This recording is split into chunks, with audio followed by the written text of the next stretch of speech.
Dan Hoffman, our Afghanistan withdrawal is complete. Here's what the terror fight looks like now. Vaughn and Jane Horton react to 13 service members killed in Afghanistan. On the story, the chief of al-Qaeda's weapons of mass destruction program was a man named Abu Khabab al Masri. Al-Qaeda's senior operatives were Abu Faraj al-Libi and Abu Muhsin al-Masri. These terrorists' names are not familiar to most readers. Their demise, or in the case of al-Libi, his capture, was the result of the US government's full-throttled targeting of al-Qaeda following the 9/11 attacks. They are only a few of the many al-Qaeda terrorists taken off the battlefield to keep our nation safe. A few years back, my CIA colleagues found and fixed the location of a senior al-Qaeda terrorist, well known for planning attacks against the West.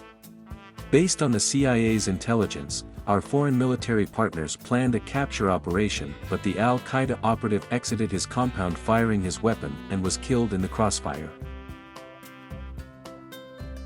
When I returned home for leave from my post as a station chief in South Asia a few months after this counterterrorism operation, my family and friends as well as my work colleagues asked me about my overseas tour. I mentioned the name of this recently deceased al-Qaeda operative, whose death had been noted in the media though not extensively. No one, with the exception of my father who was tracking everything he could about my war zone assignment, had a clue about this counterterrorism success. My friends at work who were responsible for activities in China and Russia were likewise unaware. I held an all-hands meeting with our entire team. When I returned to post, I could see the forlorn expressions on my colleagues' faces as I explained how no one was tracking or seemed to care much about our latest counterterrorism operation. I told them that at first I had felt the same way, but during my return flight I had an epiphany. The fact that our fellow colleagues and citizens were focused on other things was the greatest compliment we could ever hope to receive. They trusted us to fulfill our sacred mission of keeping them safe by detecting and preempting threats. These terrorist threats were not keeping our nation up at night with worry. Instead, our citizens were going about their daily lives blissfully unaware of a team of intelligence community, military, and diplomatic patriots taking the fight to the enemy, often in harm's way. On September 1, 2021, the US will have no embassy and no military troops in Afghanistan. But the intelligence community's essential mission will remain the same. The Taliban, ISIS, and AQ are still at war with our nation.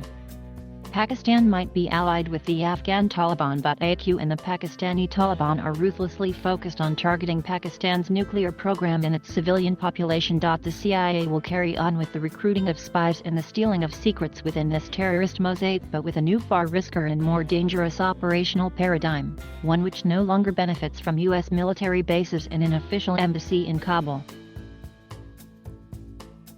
The Biden administration has been characterizing their new counterterrorism strategy as over-the-horizon, an otherwise pleasant-sounding phrase, but one which obfuscates Afghanistan's transformation into a terrorist state and the simultaneous degradation of our find, fix, and finish counterterrorism capability. Human sources are key to tracking threats in Afghanistan, which is known for its unforgiving mountainous terrain where our enemies find sanctuary to plot and plan against us.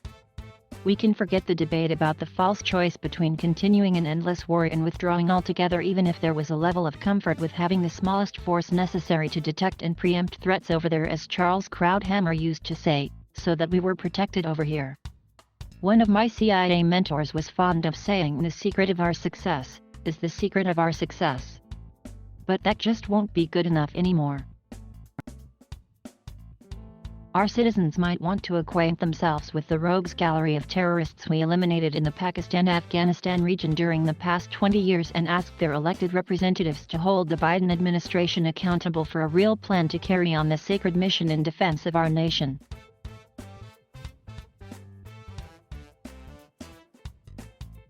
Thank you for watching. Please subscribe.